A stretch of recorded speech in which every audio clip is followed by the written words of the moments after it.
محمود حسن تريزيجيه. اتولد تريزيجيه سنة 1964 من مواليد كفر الشيخ. جاء اسم تريزيجيه من مدرب الناشئين في الوقت ده كابتن بدر رجب. فكرة الأهداف والتشابه بينه وبين اللاعب الفرنسي ديفيد سيرجيو تريزيجيه. تريزيجيه بدأ في ناشئين النادي الأهلي ليكون بداية تحقيق الحلم والصعود إلى الفريق الأول، وعصور الجيل الذهبي في الوقت ده أبو تريكة وائل جمعة وعماد متعب ولاعيبة كتير. تريزيجيه حصد مع النادي الأهلي في 2012 بطولات محلية وقارية، وأهمهم بطولة دوري أبطال أفريقيا. في 2015 خرج تريزيجيه للإعارة عن طريق نادي أندرلخت البلجيكي، والبداية ما كانتش أحسن حاجة في الوقت دوت بسبب عائق اللغة.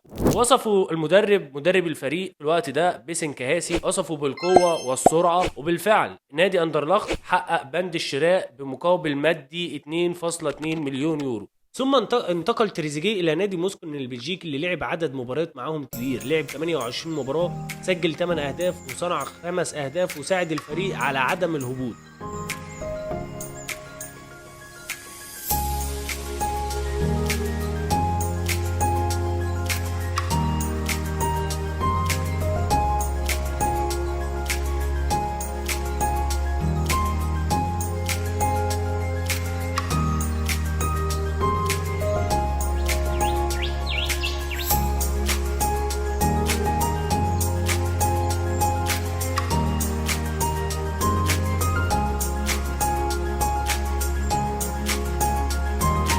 وبعد عودته لنادي أندرلخت البلجيكي تم بيعه إلى نادي قاسم باشا التركي اللي ظهر في الدوري التركي بشكل أفضل في تريزيجيه.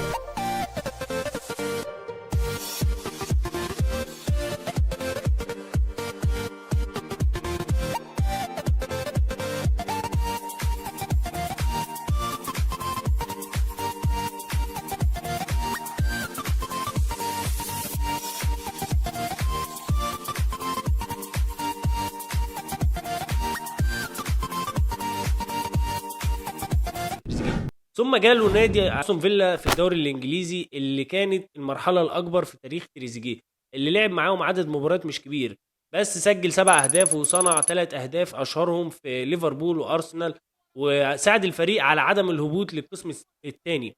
لعب مباراه الفاينل مع الفريق في كاس الرابطه قدام ليستر سيتي، اللي سجل هدف في الدقائق الاخيره بصناعه اللاعب المصري احمد المحمدي.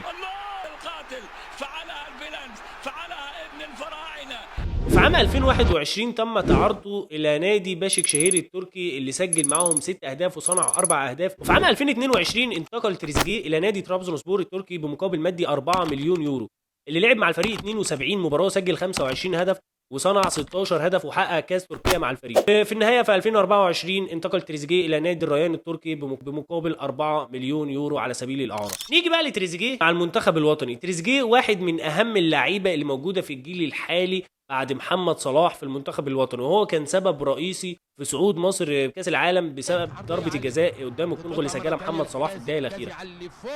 وهي ايه ضربه جزاء، ضربه جزاء، الله اكبر، محمد صلاح، محمد صلاح، الله الله. عدد اهداف تريزيجيه مع المنتخب الوطني 21 هدف، يجي بعد محمد صلاح ب 49 هدف، هو تاني الهدافين في الجيل الحالي. دي كانت قصه اللاعب المصري محمود تريزيجيه، شاب بدأ في الملاعب المصريه ثم انتقل للاحتراف في اوروبا،